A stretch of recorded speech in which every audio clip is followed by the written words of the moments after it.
Dave Murphy stared out the reinforced plexiglass window of his dorm room, watching the swirling gases of the Cygnus Nebula cast purple and blue hues across the void. 3 months at the Galactic Federation Academy, and he still couldn't believe he was here, the first human ever admitted to the most prestigious school in 16 star systems. "Enjoying the view again, Dave Murphy?" The voice behind him gurgled slightly, a consequence of speaking through the universal translator while simultaneously breathing through gill slits. Dave turned to face his roommate Krill X, whose 12 tentacles were currently engaged in solving 5 different quantum equations simultaneously. The cephalopodian's skin had taken on a pleasant teal color, indicating he was in a good mood. "Just reminding myself I'm actually here," Dave replied. "Though after today's comparative xenobiology class, I'm questioning whether that's a good thing." Krill X's skin darkened slightly. "The obstacle course? You performed adequately." "I came in dead last," Dave sighed. Again, and fell in front of everyone. Again. The gravity modulator was calibrated for multi-limbed species. Krill X reassured him, his tentacles gesturing sympathetically. "You bipeds have inherent disadvantages." "Tell that to Zorn," Dave muttered. As if summoned by his name, the dormitory door slid open with a pneumatic hiss, revealing a 7-foot-tall reptilian with iridescent scales and arms that looked like they could bench press a shuttlecraft. Behind him stood his 2 cronies, Velex, an insectoid with compound eyes that never seemed to blink, and Praxi, a gelatinous being whose translucent body revealed several floating organs. "Well, if it isn't the monkey boy," Zorn's forked tongue flicked between razor-sharp teeth. "Still trying to pass as a sentient species?" Dave fought the urge to correct him on human taxonomy. It never helped. "What do you want, Zorn?" he asked instead, straightening up to his full 5'10", an impressive height on Earth, but practically diminutive at the Academy. "Just checking if you'll be attending Professor Huckstron's Advanced Gravitational Physics tomorrow." Zorn's scales rippled in what passed for laughter among the Draconians. "Or have you finally accepted that humans don't belong at the Academy?" "I'll be there," Dave said firmly. "Unlike some people, I actually earned my spot here." Zorn's eyes narrowed to thin slits. "You got in on a diversity quota, Murphy. Everyone knows humans are the cosmic equivalent of those little decorative plants people keep on their desks." Grillix extended 2 defensive tentacles. "The Academy admission criteria are exceptionally rigorous, regardless of species. Perhaps your energy would be better directed toward tomorrow's lesson than harassing my roommate." Zorn snorted, releasing a small puff of steam from his nostrils. "Whatever, Squid. Just keeping the hierarchy clear." He fixed his gaze back on Dave. "See you in class, monkey. Try not to embarrass your species." "Again." "Again." After they departed, Dave collapsed onto his conforming mattress, which adjusted poorly to human spinal alignment. "Why does Professor Huckstron hate me?" Dave groaned into his pillow. Last week he called humans an evolutionary curiosity that somehow developed spaceflight before proper sensory organs. "Professor Huckstron is," Krillex paused, searching for diplomatic phrasing traditional in his views. "He comes from the Rigelian school of thought, where physical capability is considered the pinnacle of evolutionary success." Dave rolled over. "You know what's ridiculous? On Earth I was considered athletic. I played basketball. I ran marathons."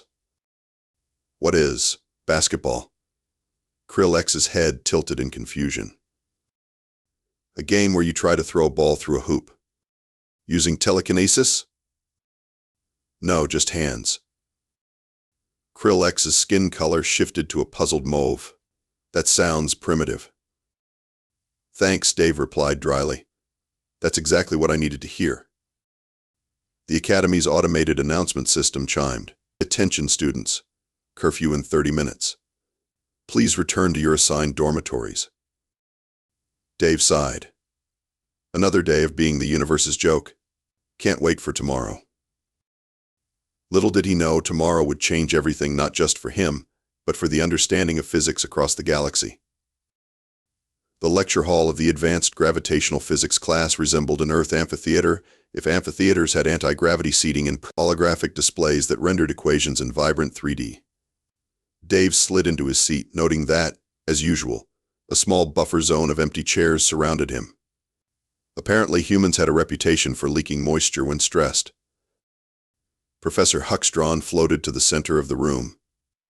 As a member of the Vaporean species, he existed as a constantly shifting cloud of intelligent particles that vaguely resembled an elderly humanoid with an impressive mustache made of particularly dense fog. "Attention, pupils," he announced, his voice emanating from everywhere and nowhere at once. "I have an announcement that will thrill some of you and terrify others." He paused dramatically, particles swirling. "Your final assessment will be a practical demonstration of gravitational principles." A ripple of excitement passed through the class. Dave felt his stomach sink. "Each student will design and execute a physical feat that demonstrates mastery of at least 3 principles we have studied this term," Professor Huxtron continued. "This will constitute 50% of your final grade."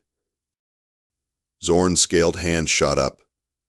"Professor, will we be graded on physical performance or theoretical application?" The professor's vaporous form condensed slightly in approval. "An excellent question, Zorn. Both. The execution must be physically impressive while demonstrating clear understanding of theoretical principles." Dave fought the urge to slam his head against his desk. Of course, a physical challenge. Why not just title the assignment "Ways for Dave Murphy to Fail Spectacularly in Front of Everyone"? "I've prepared a demonstration schedule," Professor Huxtron continued. "You have 2 weeks to prepare. Presentations will be held in the Gravitron arena, where we can manipulate environmental conditions to suit your demonstrations." The holographic display showed the schedule. Dave's name appeared dead last, right after Zorn's. Perfect.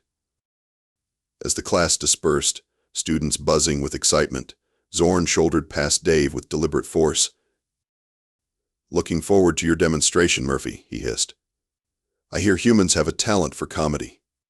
At least you'll give us all a good laugh before you fail." Dave forced a smile. "Don't worry about me. I'll manage." Velix chittered something that the translator rendered as, "Perhaps he will demonstrate the human ability to leak from the eyes when experiencing failure." The group laughed as they walked away. "Ignore them," came a gentle voice. Dave turned to see Mila, a luminarian whose skin emitted a soft golden glow. While not exactly friends, she had always been civil to him. "Easy for you to say," Dave replied. "Your species can manipulate photonic energy. I bet you'll do something amazing with light refraction and gravitational lensing." She smiled, her glow brightening slightly. "Each species has its strengths, Dave. You'll find yours." "Thanks, but unless the challenge involves Excel spreadsheets or making awkward jokes at parties, I'm pretty much doomed." Later that night, Dave sat cross-legged on his bed, surrounded by holographic physics textbooks and historical records of human physical achievements. Krillex watched with interest as Dave flipped through Olympic highlights from the past 2 centuries. "What exactly are you searching for?"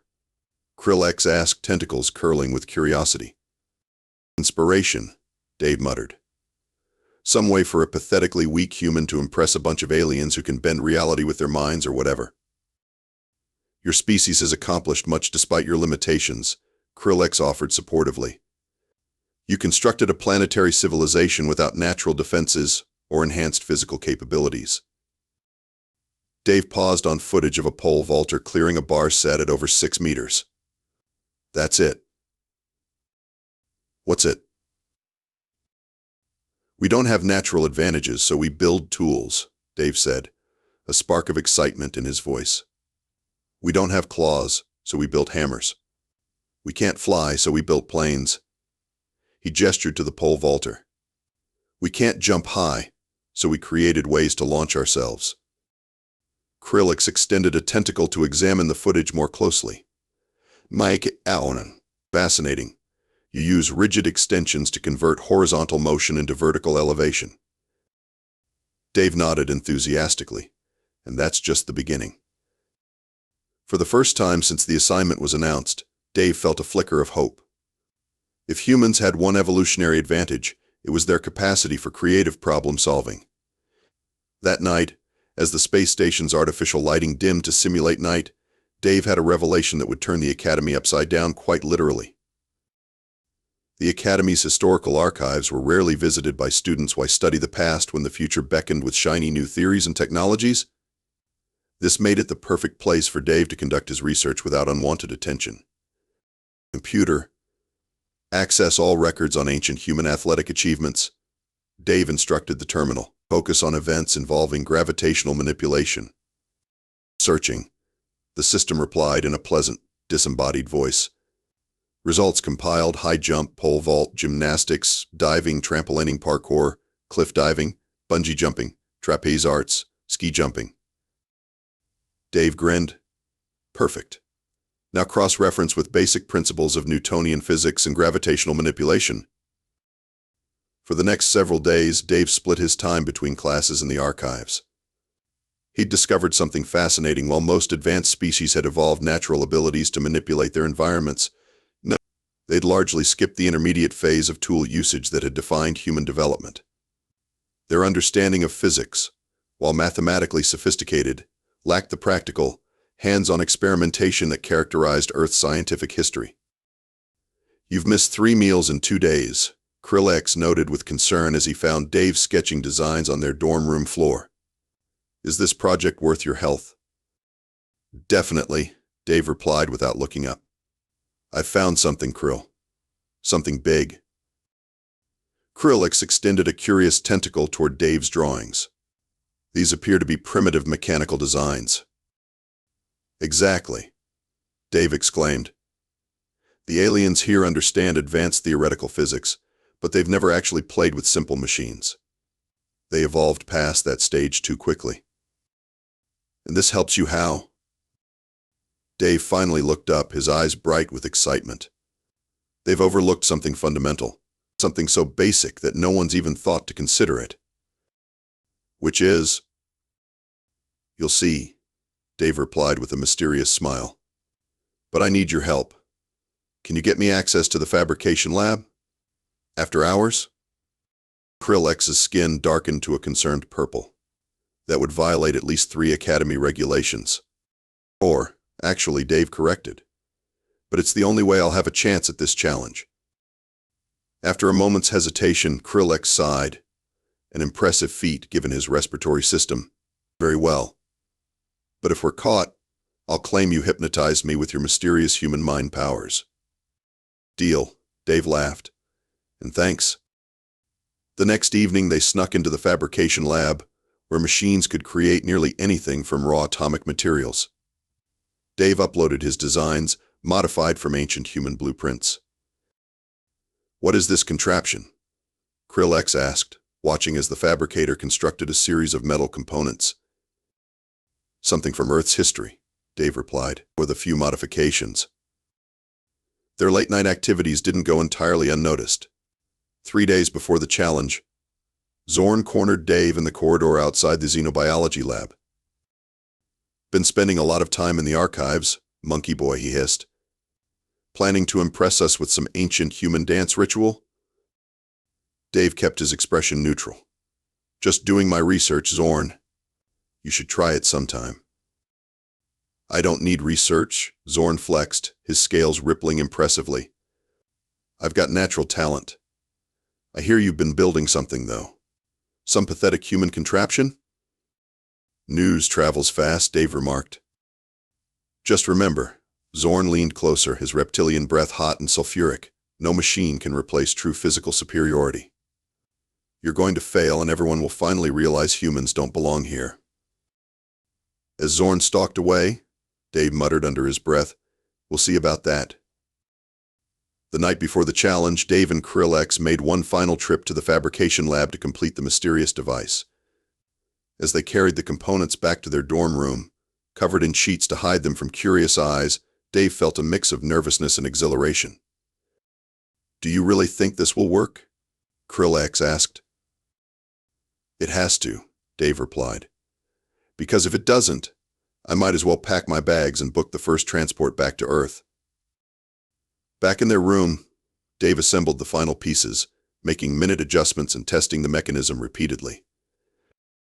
"You realize," Krillex observed, "that what you're attempting contradicts several accepted principles of gravitational physics as understood by the Federation." Dave grinned. "That's kind of the point." The Gravitron arena stood as a testament to the Academy's architectural prowess, a massive dome with walls that could reconfigure to simulate various gravitational conditions. Today it was set to standard Academy gravity, approximately 1.2 times that of Earth. Students and faculty filled the observation deck as Professor Huckstron's vaporous form swirled at the center of the arena floor. "Welcome to the Advanced Gravitational Physics Practical Assessment," his voice boomed. "Today you will witness the application of theoretical knowledge in physical form." Dave sat nervously in the waiting area, his contraption hidden under a large tarp beside him. Around him, other students were performing last-minute preparations, luminarians focusing their photonic energies, cephalopodians stretching their tentacles, crystallines aligning their molecular structures. The demonstrations began. A Jovian student expanded his gaseous body to create a miniature weather system, demonstrating principles of rotational dynamics and pressure gradients. A crystalline realigned her molecular structure to achieve temporary negative gravity, walking across the ceiling. Each demonstration was met with appropriate applause and academic appreciation. Dave watched, his anxiety growing with each successful presentation. These weren't just scientific demonstrations, they were displays of evolutionary advantages he could never hope to match. "Nervous, monkey?" Zorn appeared beside him, dressed in ceremonial Draconian athletic wear that emphasized his impressive musculature. "Not at all," Dave lied smoothly. "Good luck out there." Zorn snorted. "I don't need luck. I was born superior." When Zorn's turn came, the arena fell silent in anticipation. The Draconian was the Academy's star athlete, after all. He strode to the center, scales gleaming under the lights. "For my demonstration," he announced, "I will illustrate the principles of gravitational potential energy, kinetic conversion, and inertial manipulation." What followed was nothing short of spectacular. Zorn launched himself from the floor with explosive power, spinning through a series of complex aerial maneuvers while manipulating his own mass distribution. At the peak of his jump, easily 15 meters high, he somehow reversed his gravitational field, hovered for 3 seconds in direct defiance of physics as humans understood it, but then plummeted back toward the ground, creating a shockwave on impact that rippled through the arena floor. The crowd erupted in applause. Professor Huckstron's vaporous form practically vibrated with approval. "Exceptional, Zorn. A perfect demonstration of advanced gravitational principles." Zorn bowed, casting a smug glance toward Dave as he exited the arena. "And now," Professor Huckstron announced, "our final participant, Dave Murphy of Earth." The applause was polite but noticeably subdued as Dave wheeled his tarp-covered contraption to the center of the arena.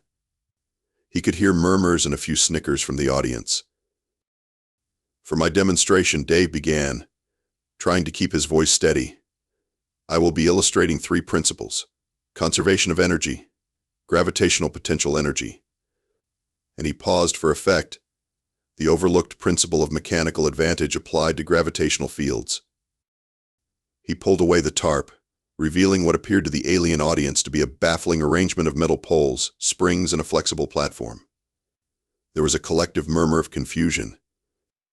No,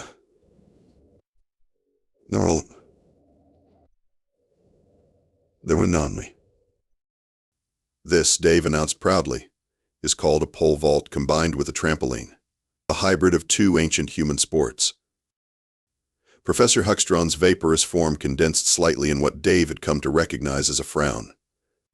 "Murphy, this appears to be merely a collection of primitive tools. Where is the demonstration of advanced principles?" "In the execution, Professor," Dave replied, removing his academy uniform to reveal the athletic wear beneath. "If I may?" The professor gestured permission with a swirl of particles. Dave took a deep breath, mentally reviewing the calculations he'd spent days perfecting.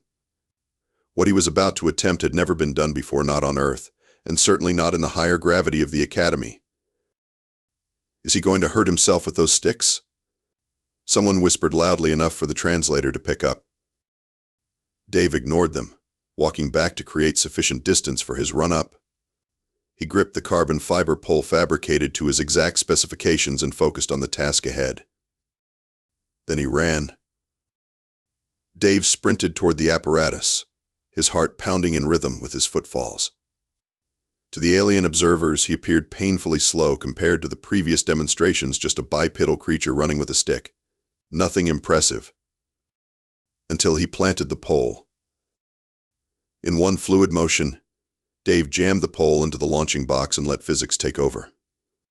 His horizontal momentum converted to vertical as the pole bent, storing energy like a coiled spring. At precisely the calculated moment, he inverted his body, swinging his legs overhead.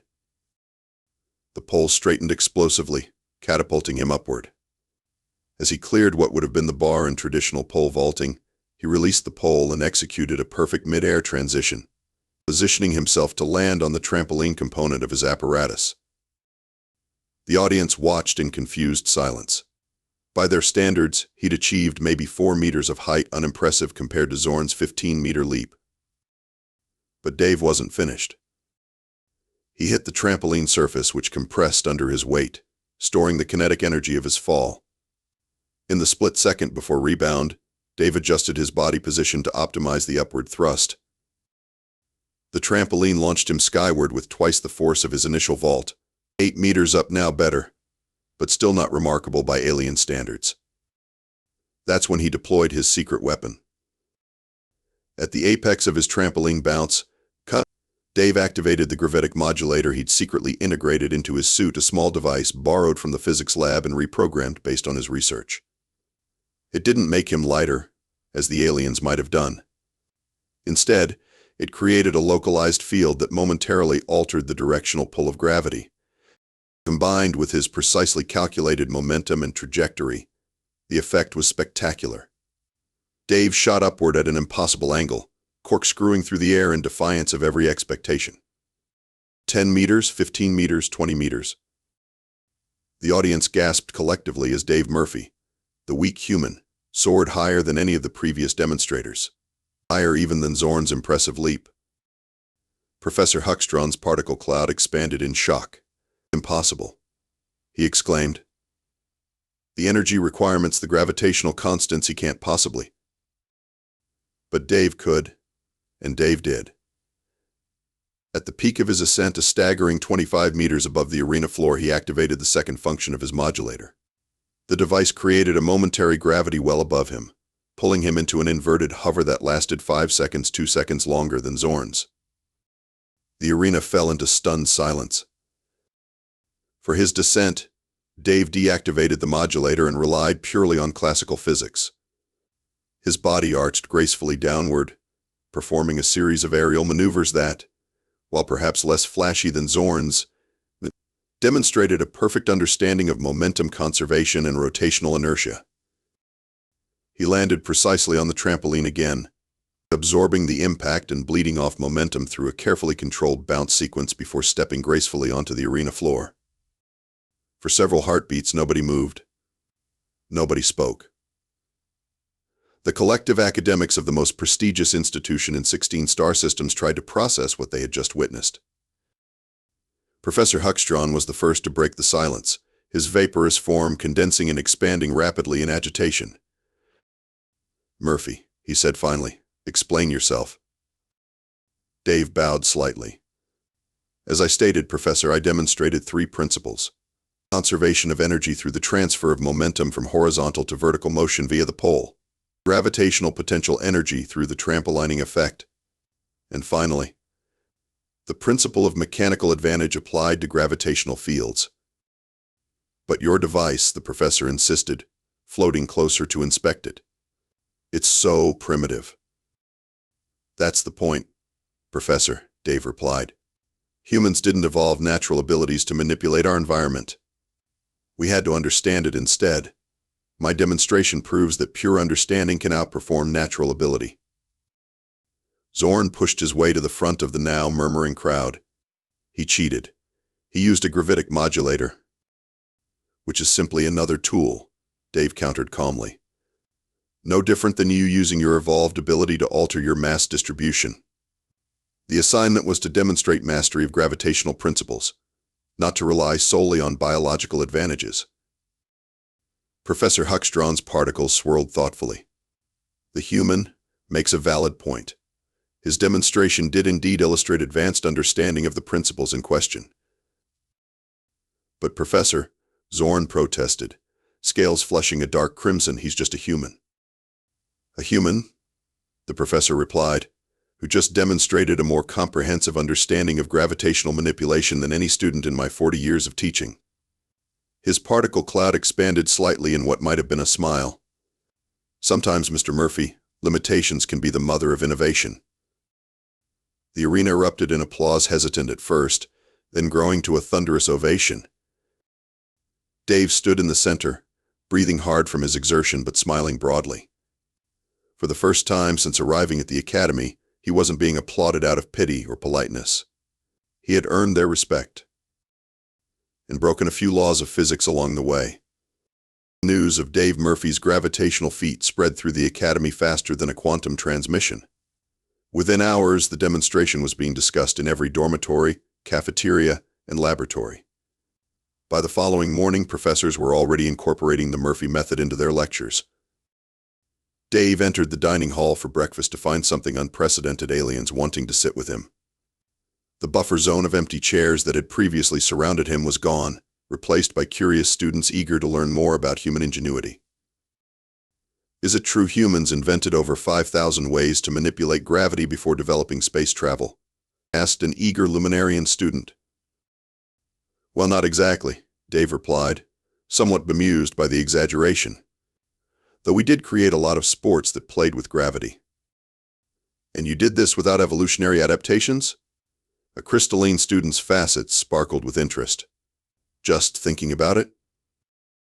That's kind of humanity's whole deal, Dave explained, enjoying his newfound popularity. We see a problem, we solve it with whatever we have on hand. As he was explaining the concept of ski jumping to a fascinated group of non-terrestrial students, Krillex approached, skin glowing a bright teal of pride. Your success has caused quite the paradigm shift, the cephalopodian observed. Professor Huckstron has requested permission to publish a paper on your demonstration. Seriously? Dave nearly choked on his nutrition cube. Indeed. He is calling it mechanical innovation as evolutionary strategy, the human anomaly. Quite complimentary, by Rigelian standards. Dave shook his head in disbelief. Yesterday I was the weakling species. Today I'm an anomaly. Progress, I guess. Their conversation was interrupted by the arrival of Professor Huckstron himself, his vaporous form somehow managing to look both authoritative and slightly abashed. Mr. Murphy. The professor's particles condensed respectfully. A moment of your time? Dave nodded, still not quite used to being addressed with anything but condescension by the Vaporian. I've been reviewing the principles behind your demonstration, the professor began. Your application of simple mechanical advantage to create complex gravitational effects was unexpected. It appears we have been overlooking certain fundamental approaches. Thank you, Professor, Dave replied. The Academy has existed for 3,000 years, Professor Huckstron continued. In that time, we have admitted students from over 200 species. Yet none have approached physics quite the way you did. The professor's form shifted thoughtfully. Perhaps this is why the council insisted on admitting a human, despite concerns. Your species sees differently, thinks differently. We had to, Dave explained. We couldn't fly, so we built aircraft. We couldn't breathe underwater, so we built submarines. Every limitation became an invitation to innovate. A valuable perspective, the professor acknowledged. I've recommended you for a teaching assistantship next term. The Academy could benefit from more human thinking. As Professor Huckstron drifted away, Dave sat in stunned silence. A teaching assistantship? For a first-year student? Unheard of. His moment of reflection was interrupted by the appearance of Zorn. The Draconian stood awkwardly beside the table, scales slightly muted in color. "Murphy," he said stiffly. "Zorn," Dave replied cautiously. "Your demonstration was—" Zorn seemed to struggle with the words technically proficient. Coming from Zorn, this was practically effusive praise. "Thanks," Dave said. "Yours was impressive too." Zorn's tail twitched impatiently. "Some of us are organizing an anti-gravity spheroid competition this weekend. The rules allow for equipment." He practically spat the last word. "You should participate." With that abrupt invitation, he stalked away. Krillex's skin rippled in amusement. "I believe that's what humans call extending an olive branch." "More like extending a cactus," Dave laughed. "But I'll take it." Cheer.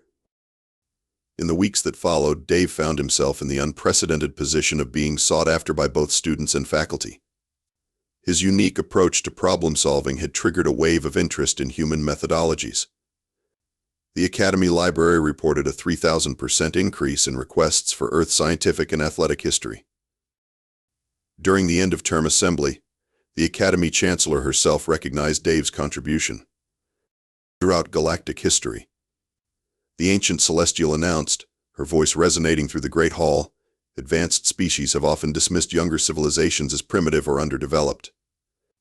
Mr. Murphy has reminded us of an important truth: evolution takes many paths, and each brings its own wisdom."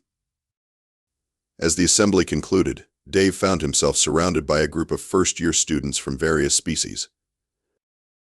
"Is it true you're starting a human methods study group next term?" asked a young Jovian, their gaseous form vibrating with excitement.